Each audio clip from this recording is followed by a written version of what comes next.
Hi friends, this is Amit Mulani from Amit Mulani and team, exporter, importer and international trade advisor. अभी हम हैं Hong Kong के दौरे पे और यहाँ पे हम विज़िट कर रहे हैं वर्ल्ड के सबसे बड़े दो show regarding to the diamond and jewellery, जिनके नाम हैं the Hong Kong International Diamond Gem and Pearl Show and साथ में the Hong Kong International Jewellery Show 2024। और बट ऑब्वियस ये दोनों दुनिया के सबसे बड़े डायमंड और ज्वेलरी के रिगार्डिंग शोज़ हैं। सबसे पहले हम बात करते हैं Hong Kong International Diamond Pearl and Gem Show के बारे में, जो कि स्पेसिफिकली 27 फरवरी से 2 मार्च 2024 में अरेंज किया गया। ये शो का टाइमिंग जो है वो सुबह 10 बजे से लेके शाम को 6:30 बजे तक होता है एंड ये properly Asia world expo Hong Kong के अंदर किया जा रहा है, जो कि हांगकांग एयरपोर्ट के नज़दीक है। ये शो के दौरान तकरीबन 1200 से ज़्यादा एग्जीबिटर्स यहाँ पे पार्टिसिपेट कर रहे हैं और ये एग्जीबिटर्स की जो कैटेगरीज है उसमें डायमंड, जेमस्टोन और सिंथेटिक और लैब ग्रोन डायमंड्स के साथ साथ बहुत सारे पर्ल्स की रिगार्डिंग भी अलग अलग एग्जीबिटर्स अवेलेबल है from the different countries of the world. साथ ही में ये एग्जीबिशन के अंदर तकरीबन 25 से ज़्यादा कंट्री से एग्जीबिटर्स जो अवेलेबल है, 1200 से ज़्यादा जिनकी तादाद है एंड 70,000 से ज़्यादा यानी कि 70,000 से ज़्यादा विजिटर्स जो हैं वो दुनिया भर से इस शो को विज़िट कर रहे हैं। ऑब्वियसली आप इनको बायर भी बोल सकते हैं, जबकि 20,000 से ज़्यादा बायर्स ये ऑनलाइन इस शो के दौरान विज़िट कर रहे हैं या तो उसको ऑनलाइन अटेंड कर रहे हैं। अगर हम बात करें हांगकांग इंटरनेशनल ज्वेलरी शो के बारे में, तो ये दुनिया का सबसे बड़ा ज्वेलरी शो है। ये इसका 14th एडिशन है, मतलब 40वां एडिशन। और आप समझ सकते हैं इतने सालों के अंदर जो स्पेसिफिकली हांगकांग के अंदर ये ज्वेलरी शो होता है उसका लेवल कितना ग्रैंडियर होगा। ऑब्वियसली यहाँ पे आप मेरे पीछे भी देख सकते हैं, ये शो के दौरान तकरीबन 4000 से ज़्यादा एग्जीबिटर्स इसमें पार्टिसिपेट करते हैं एग्जीबिटर के तौर पे, जो कि अलग अलग कैटेगरी की ज्वेलरी को तैयार करते हैं, जिसमें गोल्ड, प्लेटिनम और सिल्वर के रिगार्डिंग जो ज्वेलरीज है प्लेन वो भी देखने को मिलेगी। साथ में इसके अंदर नेचुरल डायमंड स्टडेड या तो जेमस्टोन स्टडेड और इसके अलावा अभी जो ट्रेंड में है वैसे lab grown diamond studded jewellery भी ट्रेंडिंग में देखने को मिलेगी। दोस्तों ये जो शो है वो 29 फेब से लेके 4 मार्च तक यानी कि 5 दिन तक होता है एंड डेफिनेटली ये 5 दिनों के अंदर 4000 से ज़्यादा एग्जीबिटर्स जो कि पार्टिसिपेट करते हैं उनको विज़िट करना, उनकी प्रोडक्ट के बारे में जानना, ये बट ऑब्वियस इतना टाइम बिल्कुल आपको ज़रूर पड़ेगा। साथ में अगर हम बात करें ये शो के टाइमिंग के बारे में, तो ये सुबह 9:30 बजे चालू होता है और 6:30 बजे तक चालू रहता है। ये ज़्यादा टाइमिंग इसीलिए दिया जाता है क्योंकि आप शो के दौरान जितने भी एग्जीबिटर्स हैं उनको विज़िट कर पाए और अपनी जो भी इंफॉर्मेशन है वो कलेक्ट कर पाए, या तो अगर आप कुछ बेचने के पर्पज़ से आए तो आप उनको वहाँ पे अपनी प्रोडक्ट बेच भी पाए या तो उनके बारे में बातचीत कर पाए। पर्टिकुलरली ज्वेलरी शो जो है वो डायमंड रिलेटेड जो शो होता है उनसे अलग वेन्यू पे है, बट दोनों शो एक ही टाइम पे होते हैं। ऑब्वियसली 2 दिन के डिफरेंस में, तो आप अगर दोनों को एक साथ विजिट भी करना चाहते हो तो आप इनके लिए प्लान बिल्कुल कर सकते हो। हांगकांग दुनिया का सबसे बड़ा डायमंड एंड ज्वेलरी का ट्रेडर कैसे बना या तो ट्रेडिंग पार्टनर कैसे बना, इसको समझने के लिए हमें सबसे पहले हांगकांग का थोड़ा हिस्ट्री समझना ज़रूरी है। हांगकांग में सबसे पहली बार 1959 में डायमंड इंपोर्टर्स एसोसिएशन तैयार हुआ।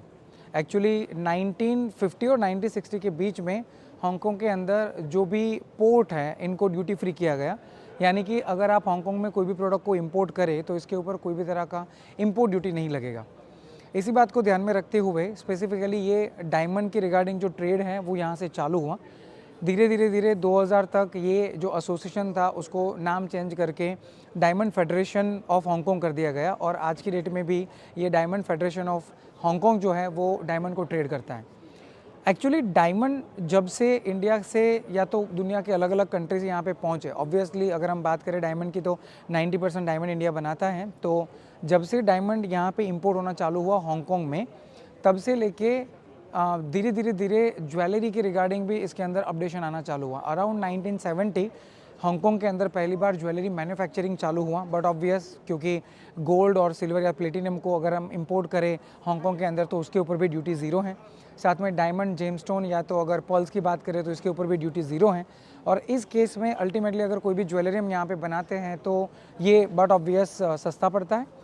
उसके अलावा यहाँ पे आर्टिसंस जो हैं वो बाहर की कंट्री से लाके मैन्युफैक्चरिंग जो है वो किया जाता है जनरली।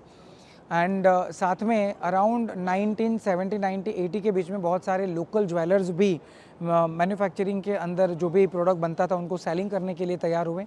तो लोकल ज्वेलर्स जैसे जैसे बनते गए वैसे वैसे यहाँ पे इंपोर्ट की मात्रा और भी बढ़ती गई।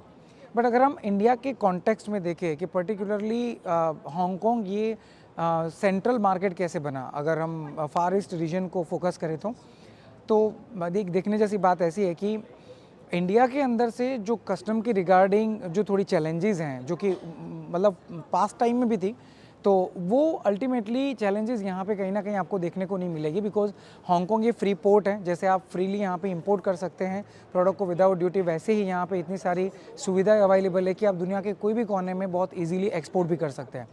ये जो एटमॉस्फेयर इंडियन एक्सपोर्टर्स को मिला, यानी कि इंडियन जो ज्वेलरी मैन्युफैक्चरर या डायमंड मैन्युफैक्चरर्स हैं उनको मिला, और इसी की बदौलत इन्होंने हांगकांग को अपना बेस बनाया। अब ये बेस बनाने के बाद अल्टीमेटली यहाँ से पूरी दुनिया को रीच कर सकते हैं, और इसीलिए यहाँ पे आपको बहुत सारे ज्वेलरी और डायमंड की रिगार्डिंग एक्सपोर्टर्स की ऑफिस मिल जाएगी। एंड ऑब्वियसली ज़्यादातर केस में जो लोग एक्सपोर्ट के अंदर इन्वॉल्व होते हैं उनका एक बेसिक ऑफिस जो है हांगकांग में भी होता है, जो यहाँ से कम्प्लीटली पूरे वर्ल्ड के लिए ऑपरेट भी करते हैं। और अगर इस बात को समझना हो तो थोड़ा हमें जाना पड़ेगा इंडिया के डायमंड जो एक्सपोर्ट है उनके फिगर्स के ऊपर। 2022-23 के दौरान इंडिया का डायमंड का टोटल एक्सपोर्ट था अराउंड 1,76,000 करोड़, और जिसमें से 44,000 करोड़ के डायमंड्स हमने हांगकांग के अंदर एक्सपोर्ट किए थे। इसका सीधा मतलब ये निकलता है कि इंडिया के टोटल एक्सपोर्ट का 25% ये हमने हांगकांग में एक्सपोर्ट किया। अब यहाँ से इनका यूज़ ये मल्टीपल तरीके से होता है। बहुत सारी ज्वेलरी की रिगार्डिंग जो डायमंड्स स्टड करने के लिए वो यूज़ होते हैं, और बहुत सारे डायमंड्स यहाँ से डायरेक्टली एक्सपोर्ट भी किए जाते हैं। अगर हम हांगकांग के एक्सपोर्ट के बारे में बात करें तो हांगकांग का 2022-23 में डायमंड का एक्सपोर्ट था अराउंड 1,01,000 करोड़ से ऊपर, और बट ऑब्वियस इसीलिए ये डायमंड का सबसे बड़ा हब भी है। और ये जो ट्रेड यहाँ हांगकांग से होता है ऑल ओवर द वर्ल्ड, ये बहुत इजी है। इन we can say in the means of custom की बात करें या अगर हम ट्रांसपोर्ट की बात करें तो ये दोनों लेवल पे, और इसीलिए इंडियन कंपनीज़ ने हांगकांग को अपना बेस बना के पूरे वर्ल्ड के अंदर अपनी ज्वेलरी एंड डायमंड को पहुंचाया हुआ है। अभी ये सेम स्टोरी लैब-ग्रोन डायमंड में भी हम देख रहे हैं, क्योंकि धीरे धीरे जैसे जैसे लैब-ग्रोन डायमंड की जैसे प्रतिष्ठा बढ़ रही है और जैसे लोग उसको एक्सेप्ट कर रहे हैं, वैसे ही हम हांगकांग से भी लैब-ग्रोन डायमंड्स को पूरी दुनिया के अंदर पहुंचा रहे हैं। दोस्तों, HKTDC यानी कि हांगकांग ट्रेड डेवलपमेंट काउंसिल के द्वारा जो ये शो आयोजन किया गया है, जिसका नाम है the Hong Kong International Diamond Gem and Pearls Show 2024, ये नाम के मुताबिक 3 कैटेगरीज को रिप्रेजेंट करता है। It's about the diamonds, it's about the pearls and it's about the gem stone. Diamonds की अगर हम बात करें तो जिसके अंदर हम इंक्लूड करते हैं नेचुरल डायमंड्स, जिसमें आपको प्लेन डायमंड्स यानी कि transparent diamonds and colour diamonds आपको मिल जाएंगे। ऑब्वियसली ये शो के दौरान बहुत सारे डायमंड मैन्युफैक्चरर्स या तो डायमंड ट्रेडर्स इस शो में पार्टिसिपेट करते हैं, एंड मोस्ट ऑफ केस में आपको इंडियंस जो डायमंड्स मैन्युफैक्चरर हैं वो यहाँ पर देखने को मिलेंगे। इनके पास जो डायमंड्स की वैरायटी हैं वो बहुत ही अलग किस्म की होती है, एंड एब्सोल्युटली ये इंटरनेशनल शो है, तो यहाँ पे जो बायर्स है वो ऑल ओवर द वर्ल्ड आते हैं। अगर बायर्स की हम बात करें तो मैक्सिमम बायर्स जो है वो चाइना से यहाँ पे विज़िट करने के लिए आते हैं। उसके अलावा नियर अबाउट कंट्रीज जैसे कंबोडिया हो गया, वियतनाम हो गया, या तो फिर जापान जैसे कंट्रीज़ जो जिनके बायर्स यहाँ पे फार ईस्ट कंट्री से मोस्टली विज़िट करते हैं। तो इन दैट केस डायमंड के अंदर बहुत सारी वैरायटीज़ जो इंडिया तैयार करता है और जो पूरे वर्ल्ड के अंदर इसको पहुंचाता है, उनका आपको शोकेस यहाँ पे देखने को मिलेगा। अगर आप डायमंड इंडस्ट्री में काम कर रहे हैं तो ऑब्वियसली इन दैट केस आप ये शो को विज़िट करके डायमंड के बारे में वो सारी इन्फॉर्मेशन गैदर कर सकते हैं जो कि स्पेसिफिकली डायमंड इंडस्ट्री को लेके आपको जानने की ज़रूरत पड़ेगी। इसके अलावा अभी जो एक नया कॉन्सेप्ट लैब-ग्रोन डायमंड को लेके आया है, जिनको हम CVD भी बोलते हैं, तो ये भी एक बड़ा पर्सपेक्टिव है जिनको यहाँ पे नॉमिनेट किया गया है, तो प्रमोट किया गया है। And in that way ultimately we can see lots of manufacturer of the lab grown diamonds जो कि अपनी प्रोडक्ट को यहाँ पे रिप्रेजेंट कर रहे हैं। एंड इसमें भी आपको बहुत सारी वैरायटीज़ देखने को मिलेगी जो लैब-ग्रोन डायमंड के अंदर अभी इंडिया मैन्युफैक्चरिंग कर रहा है। ऑब्वियसली ये फ्यूचर है, तो आने वाले टाइम के अंदर लैब-ग्रोन डायमंड ज्वेलरी भी हम लोग पूरे वर्ल्ड के अंदर धीरे धीरे जो पहुंच रहा है उनको और एक्सपोनेंशियल लेवल पे देखेंगे। तो उसकी रिगार्डिंग जो मैन्युफैक्चरिंग कंपनीज़ हैं वो भी यहाँ पे बड़ी तादाद में इस बार देखने को मिली। बात करें अगर पर्ल्स के बारे में तो इसमें जनरली 2 कैटेगरी होती है जो प्रीशियस के अंदर आती है। It's about the fresh water pearls and उसके अलावा जो भी नेचुरल पर्ल्स होते हैं। तो ये जो दोनों कैटेगरीज है, फ्रेश पर्ल्स जिनको हम बोलते हैं, तो ये जो दोनों कैटेगरीज हैं इनके अंदर भी आपको दुनिया भर के अलग अलग कंट्री से जो पर्ल्स मैन्युफैक्चरर्स या पर्ल्स एक्सपोर्टर होते हैं वो यहाँ पे आपको देखने को मिलेंगे। ये एग्जीबिशन के दौरान आई थिंक मोर देन 300 से ज़्यादा पर्ल्स के अंदर काम करने वाले जो अलग अलग एग्जीबिटर्स उनको भी हम यहाँ पे देख सकते हैं। एंड उसके अलावा बात करें थर्ड कैटेगरी तो ये हैं जेम स्टोन्स के बारे में। और जेम स्टोन में we know that there are several HS code जो कि स्पेसिफिकली जेम स्टोन को रिप्रेजेंट करते हैं। तो जितनी भी वैरायटी ऑफ जेमस्टोन है, चाहे वो सफ़ायर हो, चाहे वो एमरल्ड हो या कोई भी तरह के कट हो, तो आपको यहाँ पे सेंट्रली देखने को मिलेंगे because it is world's largest trade fair. तो दुनिया के अलग अलग जितनी भी कंट्री से जेमस्टोन तैयार होते हैं या मैन्युफैक्चरिंग होते हैं या जो ट्रेडर्स के तौर पे ट्रेडिंग करते हैं वो लोग भी ये शो के अंदर एग्जीबिटर के तौर पे पार्टिसिपेट करते हैं ताकि ये पूरे वर्ल्ड के सामने अपनी जो प्रोडक्ट्स हैं उनको रिप्रेजेंट कर पाए।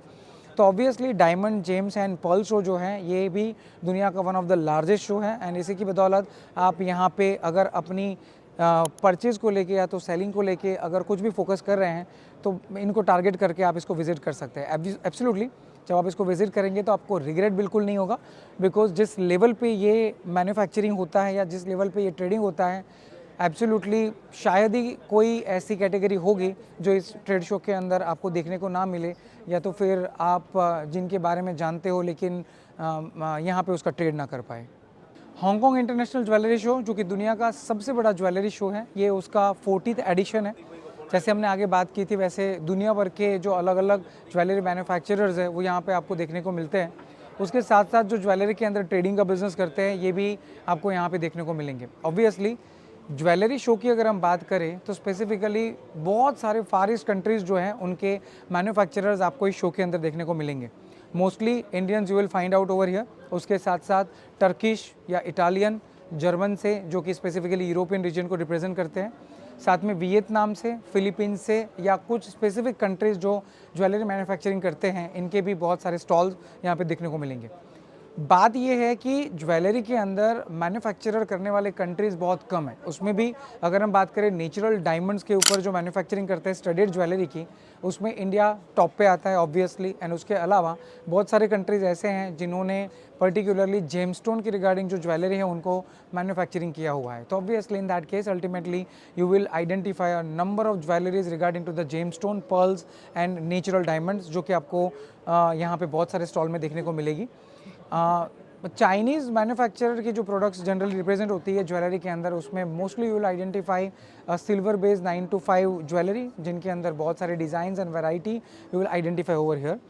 एंड उसके साथ जेमस्टोन ज्वेलरी के अंदर you will find out Thailand based companies mostly जो कि different kind of the jewellery तैयार करते हैं। ऑब्वियसली गोल्ड ज्वेलरी या तो सिल्वर ज्वेलरी में भी इनका अच्छा काम है but Indians are mostly available with the gold and diamond jewellery, जहाँ पे स्टडेड ज्वेलरी में लैब ग्रोन डायमंड या तो जो नेचुरल डायमंड्स हैं उनकी ज्वेलरी आपको देखने को मिलेगी। And obviously these are the high end jewellery जहाँ पे आप kind of the colour natural diamonds को भी देखेंगे जो कि अल्टीमेटली बहुत रेयर होता है। And in that case there are several company जो ऐसे डायमंड ज्वेलरी को भी ये शो के अंदर रिप्रेजेंट करती है। बहुत सारी हांगकांग बेस्ड कंपनीज़ हैं जो पर्टिकुलरली मैन्युफैक्चरिंग करवाते हैं मुंबई या सूरत के अंदर बट इनका जो बेस होता है वो हांगकांग के अंदर है। जैसे हमने आगे बात की कि हांगकांग एक ट्रेड पार्टनर है, ट्रेड सेंटर है जहाँ से पूरे वर्ल्ड में अगर आप कोई भी कंट्री में ज्वेलरी को बेचते हैं तो ऐसे केस में ultimately smoothness in the custom and transportation के अंदर आपको ज़्यादा स्मूथनेस देखने को मिलती है। And because of that Indians are preferring that कि भाई अगर ज्वेलरी या तो डायमंड में काम करते हैं तो ये अल्टीमेटली हांगकांग को बेस बना के आगे काम करें। तो अगर आप ज्वेलरी इंडस्ट्री से बिलोंग करते हैं या तो फिर आप ज्वेलरी इंडस्ट्री में एंटर होना चाहते हैं तो ऑब्वियसली ये शो आपके लिए बहुत काम का होगा, जहाँ पे 4000 से ज़्यादा एग्जीबिटर्स हैं। तो आप उनसे मिल सकते हैं, बात कर सकते हैं, अपनी जो भी रिक्वायरमेंट है उनकी डिटेल्स आप उनको दे सकते हैं। अगर आप कुछ सेल करना चाहते हैं तो भी आप उनको कनेक्ट कर सकते हैं। And there are several things. So I think this is the world's biggest show and yes if you are from the jewellery then you have to attend it because attend करने से बहुत सारे internal जो फ़ायदे होते हैं वो हमें यहाँ पे देखने को मिलेंगे। तो ये दोनों शो विज़िट करने का हमारा जो मेन गोल था वो ये था कि हम आपके पास वो एक्सक्लूसिव इंफॉर्मेशन लेके आए जो अल्टीमेटली ये दोनों शो के दौरान हमें यहाँ पे देखने को मिलेंगी। जब हम शो के अंदर जाएंगे तो but obvious you will find out that there are several dome हैं और ये सारे जितने भी डोम हैं उनके अंदर अलग अलग मैन्युफैक्चरर एंड ट्रेडर्स आपको अलग अलग कंट्री से देखने को मिलेंगे। हम कुछ इंटरव्यू भी करने वाले हैं ताकि हम उनके पास की जो एक्सक्लूसिव इन्फॉर्मेशन है वो आपके तक पहुंचा पाए और इनसे आपका जो विज़न है ज्वेलरी को लेके और उसके साथ साथ जो डायमंड जेमस्टोन या पर्ल्स को लेके वो क्लियर हुए। एंड उसी बात को ध्यान में रखते हुए अब हम एंटर कर रहे हैं शो के अंदर, ताकि जितने भी अलग अलग एग्जिबिटर्स फ्रॉम इंडिया और फ्रॉम द डिफरेंट कंट्रीज़ जो कि वर्ल्ड वाइड यहाँ पे पार्टिसिपेट कर रहे हैं उनका इंटरव्यू लेके हम ये जानेंगे कि उनका क्या एक्सपीरियंस रहा है इस शो के दौरान। और अल्टीमेटली देयर आर सेवरल जो कि सालों से इस शो को पार्टिसिपेट कर रहे हैं, तो वो क्या मानते हैं इस शो के बारे में।